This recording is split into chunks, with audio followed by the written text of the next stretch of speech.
नहीं क्रिश जी, भाई बहुत मारेंगे, मुझे जाने दीजिए। शांत रहिए पूर्वी, अब मैं आ गया हूँ ना, डरने की कोई जरूरत नहीं है। चलिए।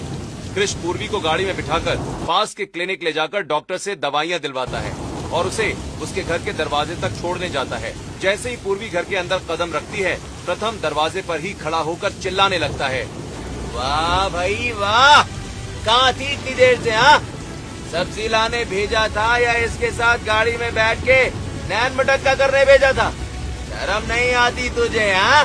क्रिश प्रथम की ये बदतमीजी सुनकर रुक जाता है और फिर, जुबान संभाल कर बात कर। आज के बाद इससे कोई बदतमीजी की ना तो ध्यान रखना, मुझसे बुरा कोई नहीं होगा। ओए, तू कौन होता है मेरे घर के मामलों में बोलने वाला? हाँ? मुझे धमकी दे रहा है मेरे ही घर में खड़े होकर? प्रथम तू चुप रह, ये तेरे होने वाले दामाद है, क्रिश बेटा है, इनसे ऐसे बात मत कर।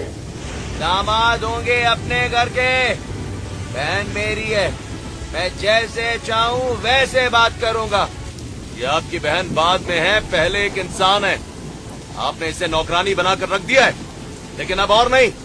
क्रिश शकुंतला देवी के पास जाता है और सम्मान से उनके हाथ जोड़ता है। माँ जी, अब पूर्वी इस घर में ज्यादा दिन नहीं रहेगी।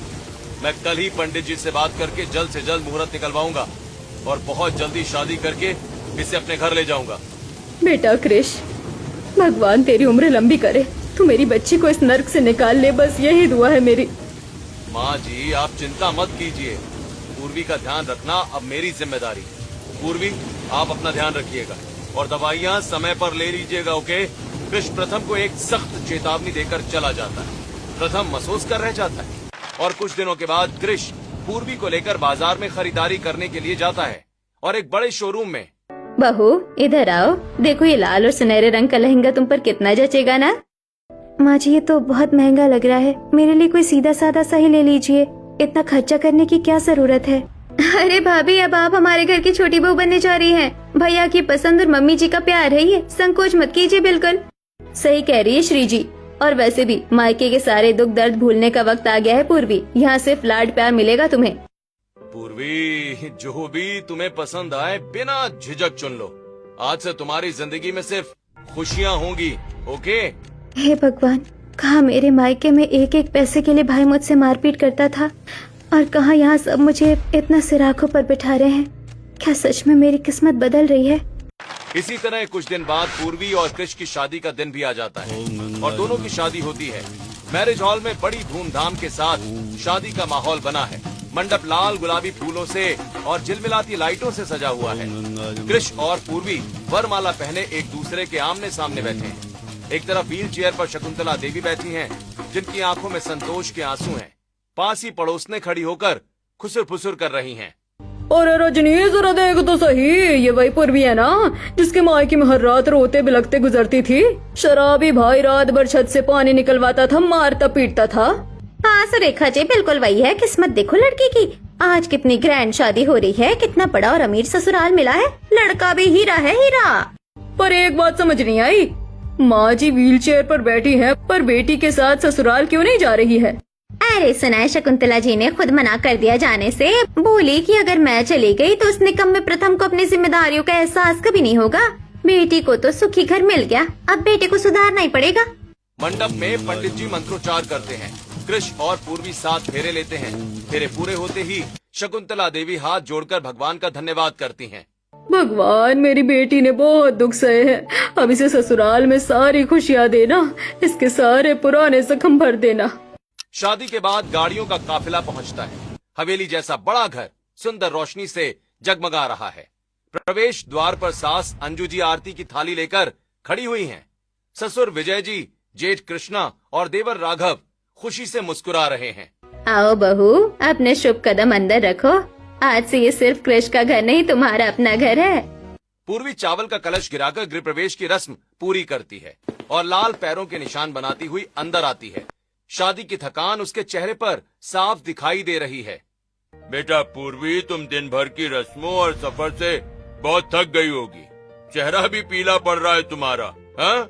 बिल्कुल सही कह रहे हैं आप। बहू, तुम जाओ कमरे में जाकर कपड़े चेंज करो और आराम से सो जाओ। पूर्वी अपने कमरे में जाकर सो जाती है। बाहर अचानक बहुत तेज गड़गड़ाहट के साथ मूसलाधार बारिश की गर्जना सुनते ही अचानक हड़बड़ा कर उठ जाती है और घबराकर चारों तरफ बर्तन या बाल्टी ढूंढने लगती है।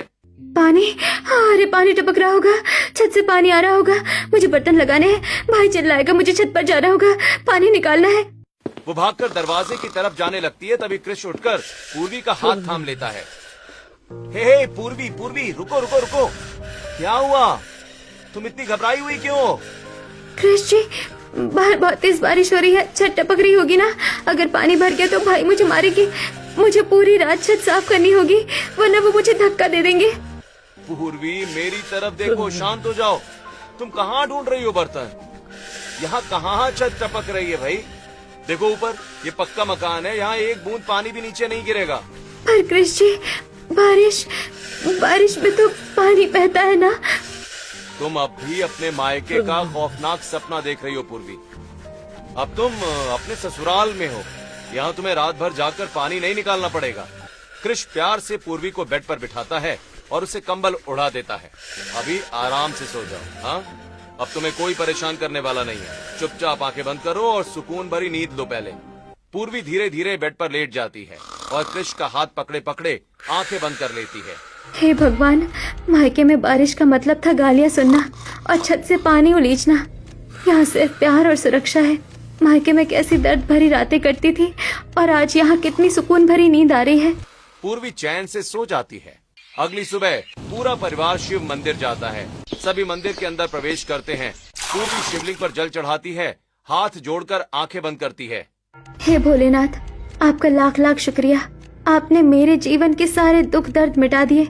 मायके में जहाँ हर रात दर्द भरी हुई रोज सिर्फ आंसू और मारपीट नसीब होती थी, वहाँ आपने मुझे इतना प्यार और इज्जत देने वाला परिवार दिया। पूर्वी, तुमने भगवान से क्या मांगा? बस यही कि जो सुकून और प्यार मुझे इस घर में मिला है वो कभी कम ना हो। पूरा परिवार पूजा करके घर आता है। दिन गुजरते हैं और एक दिन पूरा परिवार डाइनिंग टेबल पर बैठकर चाय नाश्ता कर रहा होता है कि तभी क्रिश बेटा, तुम दोनों की शादी को कुछ दिन हो गए हैं, तुम दोनों का घूमना फिरना तो हुआ ही नहीं। मैंने और तुम्हारे पापा ने तुम दोनों के लिए टिकट बुक करवा दी है। वाह मम्मी जी, भैया और भाभी हनीमून पर जा रहे हैं। भाभी खूब सारे फोटो क्लिक करके भेजना मुझे। अरे माँ जी, अभी तो मैं घर आई हूँ, घर के इतने सारे काम है, रसोई संभालनी है, मैं घूम कर क्या करूँगी। अरे छोटी बहू, घर के काम की चिंता तुम बिल्कुल मत करो, यहाँ मैं हूँ ना सब संभालने के लिए। तुम बस अपने इस नए सफर का आनंद लो। माँ जब कह रही है पूर्वी तो मना मत करो। वैसे भी तुम्हें आराम की बहुत जरूरत है। दोनों हवाई जहाज से घूमने निकल जाते हैं। फ्लाइट बादलों के बीच उड़ रही है। क्रिश और पूर्वी एक दूसरे के पास वाली सीट पर बैठे हैं। डर लग रहा है क्या पूर्वी? डर नहीं क्रिश जी, बस विश्वास नहीं हो रहा कि ये सब सच है। कभी लगता है कि कहीं ये कोई सपना तो नहीं। अरे ये कोई सपना नहीं है। अपने सिर को मेरे कंधे पर रखो, चलो, और आराम से सुकून भरी नींद ले लो। पूर्वी क्रिश के कंधे पर सिर टिका देती है। दोनों एक हफ्ते खूब मजे करते हैं और हनीमून से लौटने के कुछ हफ्तों के बाद घर के सभी सदस्य बैठे हुए हैं और टेबल पर बिजनेस की ढेर सारी फाइलें बिखरी पड़ी हैं। कृष्णा, क्या स्थिति है? कुछ रास्ता निकल रहा है या नहीं? पापा, स्थिति बहुत बिगड़ चुकी है। पिछले 6 महीनों से जो बिजनेस में घाटा चल रहा था उसने हमारी सारी जमा पूंजी खत्म कर दी है। सप्लायर्स का पेमेंट अटका हुआ है। लेकिन भैया, हमने तो इस बात की भनक पूर्वी या घर की औरतों को भी नहीं लगने दी थी ना। हाँ बेटा, पूर्वी नई नई बहू बनकर आई थी। मायके में उसने वैसे ही इतने दुख झेले हैं। मैं नहीं चाहता कि हमारे घर के इस आर्थिक तनाव की वजह से उस बेचारी की खुशियों पर कोई आंच आए, इसलिए हमने ये बात सबसे छिपा कर रखी थी। बाहर दरवाजे के पास खड़ी पूर्वी ये बातें सुन लेती है। इतना बड़ा संकट, बिजनेस में इतना बड़ा घाटा चल रहा है और इन लोगों ने मुझे जरा भी एहसास नहीं होने दिया, सिर्फ इसलिए ताकि मेरी खुशियाँ खराब ना हो। थोड़ी देर बाद पूरा परिवार हॉल में जमा है। विजय जी, कृष्णा और क्रिश बहुत चिंतित लग रहे हैं। क्या हुआ? आप सब इतने परेशान क्यों हैं? कोई बड़ी बात हो गई है क्या? अंजू, अब छिपाने से देखो कोई फायदा नहीं है। हमारी कंपनी एक बहुत बड़े लॉस के संकट से गुजर रही है। अगर आज शाम होने वाली इंटरनेशनल क्लाइंट्स के साथ क्रिटिकल डील हमारे हाथ से निकल गई तो हमारा पूरा बिजनेस डूब जाएगा। हम सड़क पर आ जाएंगे। क्या पापा, क्या उस डील को क्रैक करने का कोई तरीका नहीं है? क्लाइंट्स ने जो शर्तें और लीगल क्लॉज रखे हैं वो इतने उलझे हुए हैं कि हमारे लीगल एडवाइजर भी समझ नहीं पा रहे हैं कि उन्हें कैसे सहमत किया जाए। शाम को 4 बजे फाइनल मीटिंग है। पूर्वी धीरे धीरे आगे आती है। उसके हाथ में चाय के कप हैं, लेकिन उसकी आंखों में एक अजीब सी चमक और आत्मविश्वास है। पिताजी, क्या मैं एक बार उन पेपर्स और शर्तों को देख सकती हूँ? पूर्वी, तुम? पर ये तो बहुत मुश्किल बिजनेस और अकाउंट्स के पेपर्स हैं। भाभी, भले ही मैं मायके के हालात की वजह से अपनी पढ़ाई पूरी ना कर पाई हूँ, लेकिन जब मेरे पापा जीवित थे तब मैं उनके साथ अकाउंट्स और पेपर्स का काम देखा करती थी। कृपया मुझे एक बार देखने दीजिए। ठीक है बेटी, एक बार तुम भी नजर डाल लो। पापा, सही कह रहा हूँ, पूर्वी को मौका देकर देखिए। विजय जी पूर्वी की आंखों में सच्चाई और हिम्मत देखते हैं और फाइलों का बंडल उसके हाथ में थमा देते हैं। पूर्वी टेबल पर बैठी एक एक पेपर्स को बड़ी बारीकी से देख रही है। उसके हाथ में एक पेन और डायरी है जिसमें वो तेजी से कैलकुलेशन और लीगल पॉइंट्स नोट कर रही है। कृष और विजय जी दरवाजे पर खड़े होकर उसे उत्सुकता से देख रहे हैं। पापा, क्या आपको लगता है कि पूर्वी इस उलझी हुई डील का कोई हल निकाल पाएगी? बेटा, उसकी आंखों में जो लगन और समझदारी दिख रही है ना, वो किसी बड़े डिग्री होल्डर से कम नहीं है। हमें उस पर भरोसा रखना चाहिए। पूर्वी अचानक डायरी बंद करती है और मुस्कुराते हुए उठ खड़ी होती है। पिताजी, मुझे समझ आ गया कि क्लाइंट्स कहाँ फंस रहे हैं और हमारे वकील क्या गलती कर रहे हैं। क्या सच में? बेटा, वो लोग तो लाखों के पेनल्टी क्लॉज और प्रॉफिट शेयरिंग पर अड़े हुए हैं। पिताजी, क्लाइंट्स पेनल्टी नहीं मांग रहे हैं, वो सिर्फ अपनी सप्लाई चेन की गारंटी चाहते हैं। अगर हम उनके क्लॉज नंबर 4 को रिस्ट्रक्चर करके जॉइंट वेंचर रिस्क मॉडल में बदल दें तो उनका नुकसान भी 0 हो जाएगा और हमारा प्रॉफिट मार्जिन 15% बढ़ जाएगा। अरे वाह, ये एंगल तो हमारे लीगल एडवाइजर्स के दिमाग में भी नहीं आया। ये तो मास्टर स्ट्रोक है भाई। ये लीजिए पापा, इस क्लॉज में जो झोल था उसे मैंने ठीक कर दिया है। सामने वाली पार्टी ने जानबूझकर पेनल्टी क्लॉज छिपाया था, लेकिन अब इस नए एग्रीमेंट के हिसाब से सारा फायदा हमारी कंपनी को ही मिलेगा। अरे बेटा, तुमने तो चंद मिनटों में वो कर दिखाया जो हमारे बड़े बड़े सीए भी नहीं पकड़ पाए थे। कमाल कर दिया तुमने तो। मैंने कहा था ना पापा, मेरी पसंद पर आंख बंद करके भरोसा कीजिए। पूर्वी सिर्फ घर संभालने में ही नहीं बल्कि बिजनेस संभालने में भी माहिर है। आज तुमने साबित कर दिया कि हमारे घर की लक्ष्मी सचमुच बहुत गुणकारी है। बेटी, तुमने आज इस परिवार का मान रख लिया। पूर्वी के चेहरे पर पहली बार एक सुकून भरी और गर्व भरी मुस्कान आती है। जहां मायके में उसकी हर काबिलियत को दबाया जाता था और ताने मिलते थे, वहीं आज ससुराल में उसकी बुद्धि और मेहनत का ऐसा सम्मान देखकर उसकी आंखें खुशी से नम हो जाती हैं। पिताजी, आप लोग घबराइए मत। इस डील की मीटिंग में आज मैं भी आपके साथ चलूंगी। मैं उन विदेशी क्लाइंट्स को अपनी रणनीति समझाऊंगी। अगले दिन पूर्वी भी अपने परिवार के साथ सभी लोगों के साथ मीटिंग के लिए जाती है। बड़े से शीशे वाले बोर्ड रूम में विदेशी क्लाइंट्स और उनकी लीगल टीम बैठी है। माहौल बहुत गंभीर और तनावपूर्ण है। विजय जी, कृष, कृष्णा और पूर्वी टेबल के एक तरफ बैठे हैं और उनके चेहरे पर जबरदस्त आत्मविश्वास है। मिस्टर विजय, अगर आप लोग हमारी शर्तों पर दस्तखत नहीं करते हैं तो हम ये डील यही कैंसिल कर रहे हैं। विदेशी क्लाइंट्स की बात सुनते ही विजय जी और कृष के माथे पर पसीना आ जाता है। तभी पूर्वी उठती है और बहुत शांत आवाज में प्रेजेंटेशन स्क्रीन के पास जाती है। एक्सक्यूज मी सर, आपके क्लॉज नंबर 4 में जो रिस्क फैक्टर है, अगर हम उसे इस नए ड्राफ्ट के हिसाब से बदल दें तो आपकी कंपनी का इन्वेस्ट कैपिटल पूरी तरह से सिक्योर हो जाता है और हमें भी मैन्युफैक्चरिंग का पूरा अधिकार मिलता है। विदेशी क्लाइंट्स फाइल के पन्ने पलटते हैं। उनके चेहरों के सख्त भाव धीरे धीरे ढीले पड़ने लगते हैं और वो आपस में फुसफुसाने लगते हैं। अमेजिंग, ये बहुत ही ब्रिलियंट सॉल्यूशन है। हमने इस एंगल से सोचा ही नहीं था। मिस्टर विजय, आपकी ये युवा एडवाइजर बहुत ही काबिल है। We are ready to sign this deal. Clients तुरंत एग्रीमेंट पर दस्तखत कर देते हैं और विजय जी से हाथ मिलाते हैं। विजय जी और कृष की आंखों में खुशी के आंसू आ जाते हैं। डील क्रैक होने के बाद परिवार ने बिजनेस का बड़ा हिस्सा और सारे अकाउंट संभालने की जिम्मेदारी अपनी बहू पूर्वी को सौंप दी है। पूर्वी लैपटॉप पर काम कर रही है। अरे बाबू, अब ये काम छोड़ो और आराम करो। तुमने इतना बड़ा बिजनेस बचाया है, दिन रात एक कर रखी है। अब इतना स्ट्रेस लोगी तो कैसे चलेगा?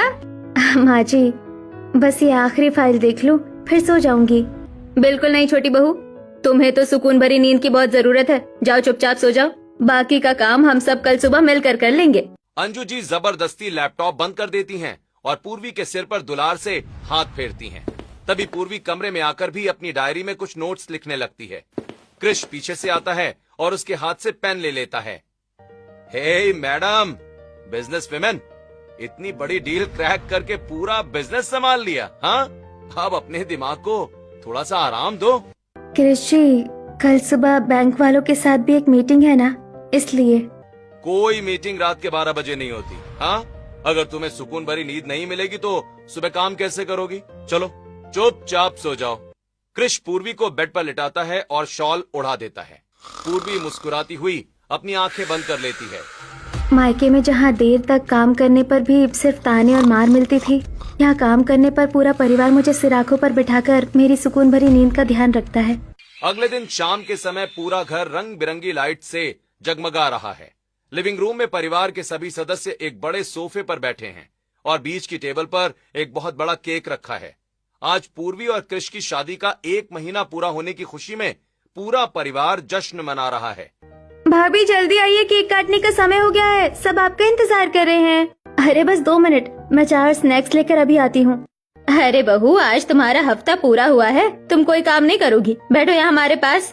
बिल्कुल, मम्मी सही कह रही है, आज से आप इस घर की रानी हैं, काम करने के लिए बाकी सब लोग हैं ना। क्रिश मुस्कुराते हुए आगे बढ़ता है और पूर्वी का हाथ पकड़कर उसे केक के सामने लाता है। हे चलो, अब केक काटो पूर्वी, और अपनी इस प्यारी सी मुस्कान को हमेशा ऐसे ही बनाए रखना। पूर्वी सबकी तरफ देखती है। एक तरफ ससुर विजय जी और सास अंजू जी का आशीर्वाद भरा हाथ है, तो दूसरी तरफ क्रिश, श्री जी और वेदिता का अपनापन है। उसकी आंखों में खुशी के आंसू आ जाते हैं। सच कहूँ तो मुझे अभी भी ये सब किसी खूबसूरत सपने जैसा लगता है, जहाँ अपनों का ऐसा प्यार और मान सम्मान मिल रहा है। ये कोई सपना नहीं है बेटी, तुम्हारी अपनी मेहनत और अच्छे कर्मों का फल है। तुमने जिस तरह इस परिवार और हमारे बिजनेस को संभाला है ना, उसने हम सबका सिर गर्व से ऊंचा कर दिया है। क्रिश और पूर्वी मिलकर केक काटते हैं। वहीं दूसरी तरफ उसके मायके में मूसलाधार बारिश और हवा का भयानक तांडव चल रहा है। छत से भारी मात्रा में पानी नीचे गिर रहा है। तभी अचानक छत का एक बड़ा हिस्सा भरभरा कर नीचे गिर जाता है। बचाओ, कोई बचाओ, प्रथम बेटा उठ, घर गिर रहा है, बाहर भाग। अरे ये क्या हुआ? अरे बाप रे, पूरी छत नीचे आ गई। कच्ची दीवार ढह जाती है और पूरा घर मलबे में तब्दील हो जाता है। प्रथम और शकुंतला देवी किसी तरह जान बचाकर बाहर भागते हैं। अरे सब खत्म हो गया माँ, रहने की छत भी चली गई। अब हम कहाँ जाएंगे? हमारे पास तो खाने के लिए भी पैसे नहीं हैं। तूने अपनी बहन को सताया था ना, आज उसी पाप का फल मिल रहा है। चल, अब पूर्वी के पास ही चलना पड़ेगा। शकुंतला देवी और प्रथम भीगे हुए फटे कपड़ों में कांपते हुए पूर्वी के ससुराल के आलीशान बंगले के बाहर पहुंचते हैं। सभी शकुंतला देवी और प्रथम को इस हालत में देखकर चौंक जाते हैं। माँ, भाई, ये क्या हालत बना रखी है आप लोगों ने? क्या हुआ? बेटा पूर्वी, कल रात भारी बारिश में हमारा कच्चा घर ढह गया, हम बेघर हो गए बेटा, हमारे पास कुछ नहीं बचा। प्रथम तुरंत आगे बढ़ता है और पूर्वी के पैरों में गिरने का नाटक करने लगता है। पूर्वी बहन, मुझे माफ कर दे, देख तेरी वजह से हम सड़क पर आ गए हैं। तू तो अब इतने बड़े घर की मालकिन है, मुझे कुछ लाख रुपए मुफ्त में दे दे ताकि मैं नया मकान बना सकूं और आराम से रह सकूं। पूर्वी कुछ पल शांत रहती है, फिर उसकी आंखों में एक सख्त और परिपक्व भाव आ जाता है। वो प्रथम के आगे से अपना पैर पीछे खींच लेती है। नहीं भाई, मुफ्त में पैसे बिल्कुल नहीं। जब मैं मेहनत करके माँ की दवाई के पैसे जोड़ती थी तब तुम छीन कर ले जाते थे। आज मैं तुम्हें मुफ्त में 1 रुपया भी नहीं दूंगी। क्या तू अपनी सगी माँ और भाई को सड़क पर छोड़ देगी? माँ मेरी है, वो इस घर में मेरे साथ इज्जत से रहेंगी। माँ को संभालना मेरी जिम्मेदारी है, लेकिन तुम काम कर सकते हो। मैं तुम्हें मुफ्त का पैसा देकर और निकम्मा नहीं बनाऊंगी। पूर्वी बिल्कुल सही कह रही है। अगर तुम्हें सुधरना है तो मैं अपनी कंपनी में तुम्हें एक छोटी सी नौकरी दे सकता हूँ। मेहनत करो, पसीना बहाओ और अपनी कमाई से खाओ। मुझे अपनी गलती का एहसास हो गया है पूर्वी, मैं मेहनत करने को तैयार हूँ, मुझे माफ कर दे। देख तो सही बेटी, मायके में तेरी कैसी दर्द भरी रातें बीतती थी। कड़कती ठंड में पूरी रात जागना पड़ता था, और आज देख ससुराल में कितना प्यार, इज्जत और सुकून भरी नींद मिल रही है। हाँ माँ, भगवान ने मेरे सारे दुख मिटा दिए। मुझे दुनिया का सबसे अच्छा परिवार और पति मिला है। तभी क्रिश हाथ में दूध का ग्लास लिए मुस्कुराते हुए कमरे में दाखिल होता है। अरे भाई, माँ बेटी की बातें खत्म हो गई हो तो सो भी जाओ पूर्वी। तुम्हें सुकून भरी नींद की बहुत जरूरत है। कल सुबह तुम्हें ऑफिस में जाकर बोर्ड मीटिंग भी संभालनी है। क्रिश की बात सुनकर शकुंतला देवी और पूर्वी जोर से हंसने लगती हैं।